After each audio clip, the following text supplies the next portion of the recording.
Bismillahirrahmanirrahim. Assalamualaikum warahmatullahi wabarakatuh. Alhamdulillah hamdan katsiran thayyiban mubarakan fi kama yuhibbu rabbuna wa yardah. Asyhadu an la ilaha illallah wahdahu la syarikalah wa asyhadu anna Muhammadan abduhu wa rasuluh. Amma ba'd. Baik, insyaallah kita akan kembali membaca tafsir pada software Quran Tadabbur miliknya Ustadz Firda Dirja. Dan kali ini kita akan membaca tafsir Ibnu Katsir pada surat An-Nasr. Ini panjang ya, enggak agak lagi tapi panjang. Nah ini. Iza jaa nasrullahi wal fath. Apabila telah datang pertolongan Allah dan kemenangan. Imam Bukhari mengatakan telah menceritakan kepada kami Musa ibnu Ismail, telah menceritakan kepada kami Abu Uwanah dari Abu Bishr, dari Sa'id ibnu Jubair, dari Ibnu Abbas, yang mengatakan bahwa Khalifah Umar memasukkan diriku ke dalam kelompok orang-orang tua yang pernah ikut dalam perang Badar. Maka seorang dari mereka merasa kurang enak dengan keberadaanku bersama dengan mereka. Akhirnya ia berkata, mengapa orang seusia dia dimasukkan ke dalam golongan kita, padahal kita mempunyai anak-anak yang seusia dengannya?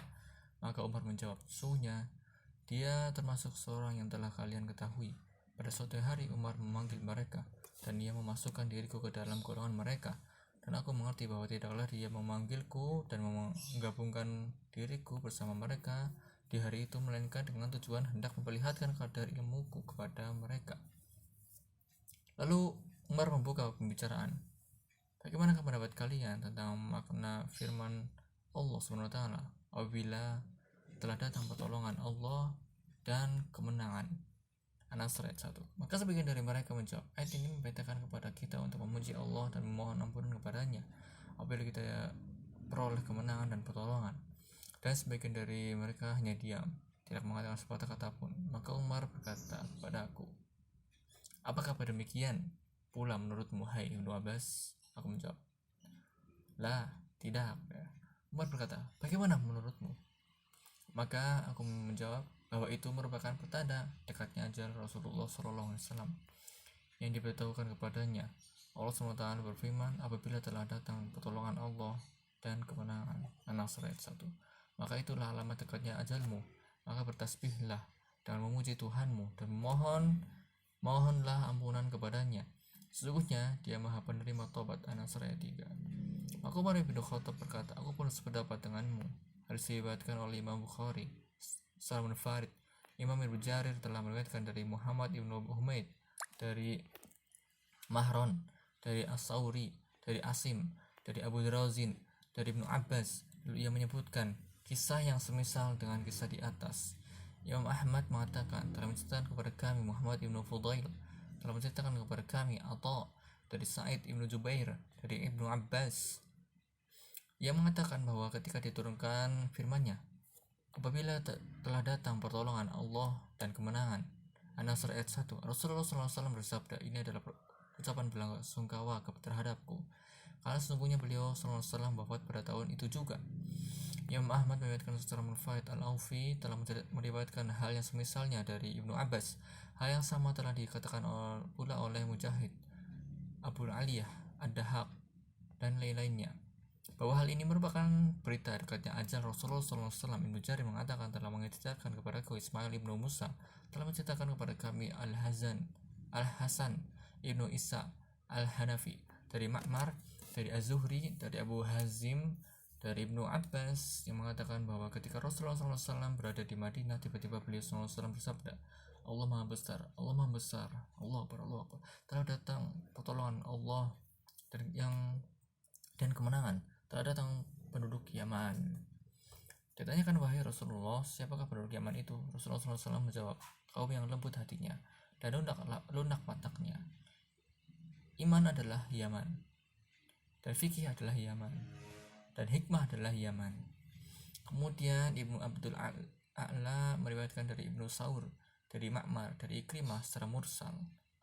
Imam Tabrani mengatakan telah menceritakan kepada kami Zakaria ibnu Yahya, telah menceritakan kepada kami Abu Kamil Al-Juhdari, telah menceritakan kepada kami Abu Uwanah dari Hilal Ibnu Qilabab, dari Ikrimah dari Ibnu Abbas yang mengatakan bahwa ketika diturunkan firman-Nya apabila telah datang pertolongan Allah dan kemenangan An-Nasr ayat 1 hingga akhir surat ini merupakan berita dekatnya ajal Rasulullah SAW. Saat surat ini diturunkan, maka ketika kelihatan Rasulullah SAW lebih mempergiat kesungguhannya lebih dari sebelumnya dalam masalah akhirat, dan Rasulullah SAW sudah itu bersabda, telah datang pertolongan Allah dan kemenangan, dan telah datang penduduk Yaman. Seorang lagi bertanya, wahai Rasulullah, siapakah penduduk Yaman itu? Rasulullah SAW bersabda, ya Allah, kaum yang memiliki hati yang lembut dan watak yang lunak. Iman adalah Yaman dan fikih adalah Yaman. Imam Ahmad mengatakan bahwa telah menceritakan kepada kami Waqi' dari Sufyan dari Asim Ibnu Abu Razim dari Ibnu Abbas yang mengatakan bahwa ketika diturunkan firman-Nya apabila telah datang pertolongan Allah dan kemenangan, An-Nasr ayat 1, Nabi SAW mengetahui bahwa sungguhnya ini merupakan berita dekatnya ajal dirinya Sallallahu Alaihi Wasallam. Menurut satu pendapat mengatakan bahwa ketika diturunkan surat ini, An-Nasr Waqi' telah menceritakan kepada kami dari Sufyan dari Asim dari Abu Razim bahwa Umar pernah bertanya kepada Ibnu Abbas radhiyallahu anhu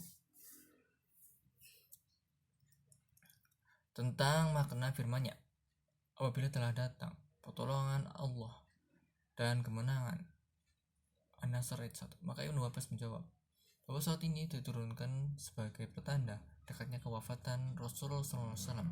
Yang Tabrani mengatakan telah menceritakan kepada kami Ibrahim Ibnu Ahmad Ibnu Umar Al-Waqi' telah menceritakan kepada kami ayahku, telah menceritakan kepada kami Ja'far Ibnu Aun dari Abul Umais dari Abu Bakar Ibnu Abu Jahm dari Ubaidillah Ibnu Abdullah Ibnu Utbah dari Ibnu Abbas yang mengatakan bahwa surat Al-Quran yang paling akhir penurunannya adalah yang diawali dengan firman-Nya apabila telah datang pertolongan Allah dan kemenangan, An-Nasr ayat 1. Imam Ahmad mengatakan pula telah menceritakan kepada kami Muhammad Ibnu Ja'far, telah menceritakan kepada kami Syu'bah dari Amr Ibnu Murrah dari Abu Bukhturi At-Ta'i dari Abu Sa'id Al-Khudri yang mengatakan bahwa ketika diturunkan surat ini yang diawali dengan firman-Nya apabila telah datang pertolongan Allah dan kemenangan, An-Nasr ayat 1, Rasulullah SAW membacanya hingga selesai lalu bersabda, manusia itu orang-orang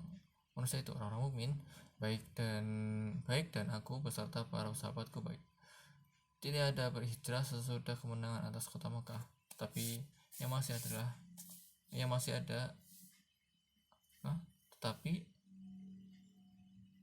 ialah jihad dan niat. Maka Marwan yang saat itu menjadi khalifah berkata kepada Abu Sa'id, kamu dusta, sedangkan di hadapannya terdapat Rafi Ibnu Khadij dan Said Ibnu Sabit sedang duduk bersamanya di atas dipan.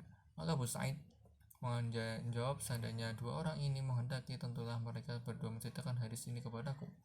Tetapi yang ini merasa takut kepadamu bila kamu cabut dia dari kepemimpinan kaumnya, dan orang ini merasa takut bila kamu tidak memberinya sedekah zakat.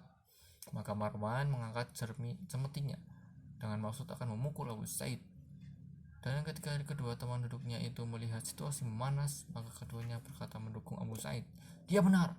Hadis ini diriwayatkan oleh Imam Ahmad secara munfarid, dan hadis yang diingkari oleh Marwan tadi itu yang diingkari oleh Marwan ini terhadap orang yang mengatakannya, yaitu Abu Sa'id, bukanlah hadis yang mungkar. Karena sesungguhnya telah terbukti melalui riwayat Ibnu Abbas bahwa Rasulullah SAW bersabda di hari kemenangan, tidak hijrah lagi sudah ini, tetapi jihad, niat, dan apabila kalian diperintahkan untuk berangkat berperang, maka berangkatlah. Imam Bukhari dan Imam Muslim telah mengetengahkannya di dalam kitab Sahih masing-masing. Dan pendapat yang dikemukakan oleh sebagian sahabat dari kalangan orang-orang yang ada di dalam majelis Umar saat itu mempunyai alasan yang benar dan baik.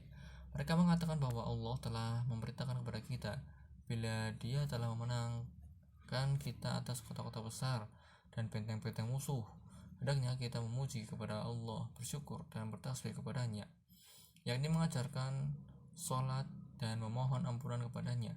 Hal ini telah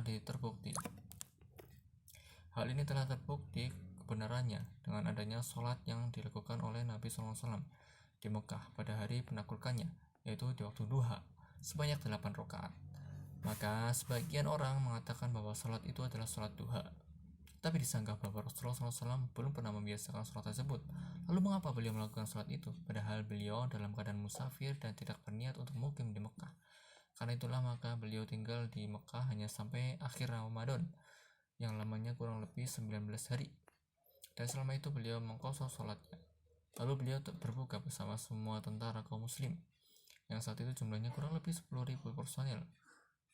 Mereka yang menyanggah pendapat pertama yang mengatakan bahwa sholat yang dilakukan oleh mereka tiada lain adalah sholat al-fat. Mereka mengatakan bahwa untuk itu maka dianjurkan bagi pemimpin pasukan apabila mendapat kemenangan atas suatu negeri, hendaknya ia melakukan sholat itu di negeri itu saat pertama kali dia memasukinya sebanyak 8 rakaat.